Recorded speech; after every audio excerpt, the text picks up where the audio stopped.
Olá, galerinha do sétimo ano do ensino fundamental.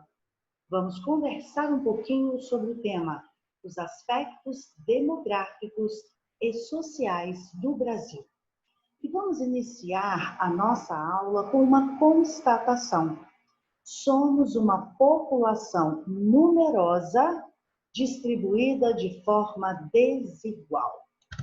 E, meus queridos, vem comigo, fiquem por dentro dos conceitos.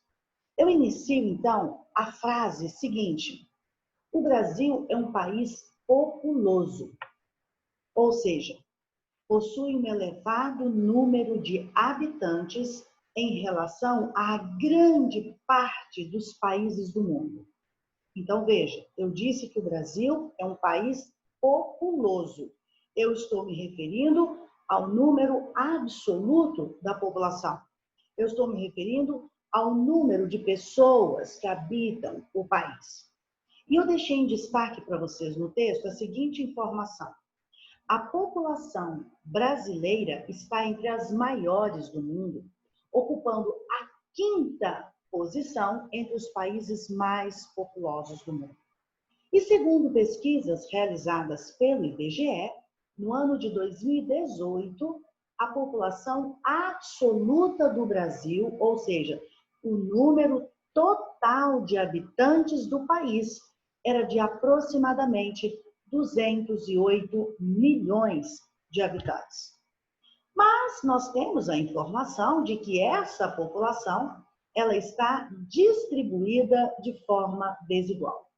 A população brasileira não está distribuída de forma uniforme ou uniformemente pelo território do país. Algumas áreas do território brasileiro estão intensamente povoadas, enquanto as outras há poucos habitantes. E nós vamos constatar isso neste mapa. Observem aqui a fachada litorânea do Brasil. É exatamente onde nós temos o maior adensamento populacional, a maior concentração de pessoas. Mas, professora, qual é a explicação para isso? Nós vamos ter que buscar explicação nos aspectos naturais, nos aspectos históricos, no próprio desenvolvimento da economia do país, para então nós entendermos por que a população está concentrada em algumas áreas e em outras áreas não. Então, vocês vão observar pela legenda que está disponível aí para vocês que as áreas que estão coloridas assim nessa cor mais forte são as áreas mais intensamente povoadas. Né? Nós temos aí cerca de 100 a 259 habitantes, 100 habitantes por quilômetro quadrado, 259 habitantes por metro quadrado. Né? Nós temos depois desse marrom mais forte, aí nós temos, a cor vai diminuindo a sua tonalidade, mas ainda assim nós temos um número bastante expressivo, cerca de 25 habitantes por quilômetro quadrado, e à medida que essa cor ela vai diminuindo a tonalidade até chegar nessa cor mais clarinha, significa que também o número de pessoas vão diminuindo por cada quilômetro quadrado. Amados, vamos buscar uma explicação para isso. Observem que essa região aqui, a região nordeste do Brasil, ela foi uma região, a primeira região povoada do nosso país. É onde os portugueses, os colonizadores portugueses, chegaram e iniciaram um processo de colonização, né, explorando as nossas riquezas, desenvolvendo aqui nessa região atividades como a atividade açucareira, né? Mas nós sabemos perfeitamente que, além dessa questão econômica, nós temos aqui uma área litorânea, então, quer dizer, a chegada ao mar não tem nenhum obstáculo, fica fácil, porque a fronteira é o próprio mar. E do mar para a metrópole, que seria, na época, Portugal, então, não existiam obstáculos. Então, a questão geográfica também é importante. A questão econômica é importante, que eu acabei de falar para vocês, sobre a produção da cana-de-açúcar. Mas nós sabemos que, num determinado momento dessa nossa história econômica, o ciclo da cana-de-açúcar chegou ao seu final, né? E a gente vai associar isso a uma competitividade da produção do açúcar nas Antilhas. E agora, com o fim do ciclo da cana-de-açúcar, o centro econômico da colônia, ele vai, então, transferir-se para o sudeste do Brasil.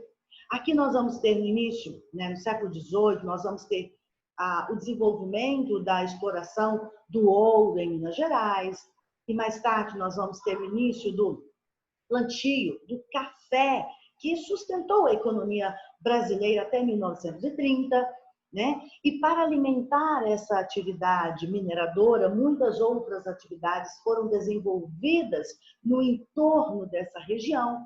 Então, agora, nós temos o Nordeste brasileiro, né? Que foi a primeira zona de contato, e agora o Sudeste brasileiro. E logo depois a região sul do Brasil, onde nós temos aqui Rio Grande do Sul, Santa Catarina, o Paraná, que são as áreas do Brasil que receberam intensamente uma população de imigrantes, né? A vinda de imigrantes para essa região foi uma marca, né, importante, foi bastante volumosa. E o que nós temos de resultado disso, meus queridos, é um litoral, né? É uma fachada litorânea completamente ou densamente povoada, enquanto áreas, por exemplo, aqui do centro-oeste brasileiro e da Amazônia, nós temos uma área, digamos que com uma população bastante dispersa, né? Ou seja, não há uma concentração populacional importante. E nós vamos entender também que aqui nessa fachada litorânea, nós tínhamos aqui, meus queridos, a Mata Atlântica, que foi quase que totalmente eliminada para que essa população, então, desenvolvesse suas atividades de interesse, né? E aqui nós temos no centro-oeste do Brasil um dos grandes representantes dos ecossistemas do Brasil, que é o Cerrado brasileiro, e aqui a floresta amazônica, e que não estão sofrendo ainda na mesma intensidade do litoral uma ocupação assim. Espera-se que não haja essa ocupação tão desorganizada para que esses dois ecossistemas não se desfazem como aconteceu com a Mata Atlântica aqui no litoral do Brasil. Então, a nossa população é assim, completamente distribuída de forma desigual pelo território. Áreas muito povoadas, áreas pouco povoadas. E, meus queridos, eu deixei em destaque para vocês aí a região sudeste.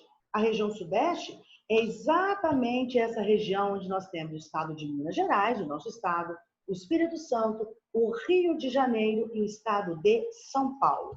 Essa região, a ocupação dessa região, ela pode, né, ser explicada, um dos aspectos, né, que explica a ocupação dessa região é o grande desenvolvimento urbano e industrial. Por quê? Isso são atrativos. A indústria, os serviços que são oferecidos são atrativos populacionais. Então, isso levou boa parte da população a se concentrar nessas áreas urbanas, né, onde observa-se um crescimento demográfico, um crescimento econômico muito grande e, em seguida, ou em consequência, também uma densidade demográfica bastante expressiva. Meus queridos, então veja, nós temos duas palavrinhas importantes. Eu falei de país populoso, com uma população de 208 milhões de habitantes em 2018, populoso, número de habitantes. Mas agora nós estamos falando da distribuição dessa população no território. Essa distribuição irregular. E aí, quando eu falo dessa distribuição, ou seja, número de habitantes por cada quilômetro quadrado, eu não estou falando mais de populoso, eu estou falando de povoado. Então, populoso refere-se ao número absoluto da população. Povoado significa a distribuição dessa população em cada quilômetro quadrado, ou metro quadrado, que seja. Agora, como nós podemos calcular isso? Então, eu já deixei aqui para vocês. Basta dividir o número absoluto de habitantes, ou seja, o número total de habitantes, pela área do território. Fácil, simples, tranquilo? Vamos pegar um exemplo do Brasil? A população absoluta do Brasil em 2018 era de 208 milhões de habitantes. Então, eu vou pegar esse número, 208 milhões de habitantes, e vou dividir esse número pelo território. O território, 8,5 milhões de quilômetros quadrados. Então, eu faço essa conta. 208 milhões de habitantes, dividido por 8,5 quilômetros quadrados, eu vou ter um total de 24,47. Porém, nós estamos falando de população, estamos falando de pessoas, então não dá para utilizar esse 47, né? Não dá para dividir essa pessoa em parte. Então, nós vamos considerar 208 milhões de habitantes dividido por 8,5 quilômetros quadrados, nós vamos ter um resultado de 24 habitantes por quilômetro quadrado. Mas o que eu gostaria de colocar para vocês, veja, continuando a nossa conversa, isso torna o Brasil um país populoso, né? Populoso, ou seja, nós estamos em 5º lugar em número de população, mas um país pouco povoado. Nós temos apenas 24 habitantes por quilômetro quadrado. Existem outras regiões, outras áreas do mundo que têm mais de 300 habitantes por quilômetro quadrado. Então, 24 habitantes por quilômetro quadrado é um número, né, bem tímido. E aí, o Brasil é um país populoso, porém pouco povoado, ou seja, mesmo apresentando um elevado número de habitantes, seu território é extenso, é gigantesco. Então, a densidade demográfica é baixa, se comparada a outros países. E último detalhe que eu quero deixar para vocês. Esse dado, pessoal, vocês vão precisar de pensar o seguinte. Nós dividimos 208 milhões por 8,5 milhões de quilômetros e chegamos ao valor 24. Isso nós estamos considerando todo o território brasileiro. É como se em cada quilômetro nós tivéssemos 24 habitantes. Porém, esse é um dado genérico. Então, nós precisamos entender que essa distribuição é irregular. Não significa exatamente que em cada quilômetro do Brasil inteiro nós temos 24 pessoas. Algumas áreas nós temos mais pessoas, outras áreas nós temos menos pessoas. Então, nós trabalhamos com essa média, nós trabalhamos com esse dado, né, que não significa um dado uniforme para essa distribuição populacional. Meus queridos, então eu deixo aqui o meu abraço, o meu carinho, né? Espero vocês na próxima aula, no próximo vídeo. Fiquem com Deus e até mais.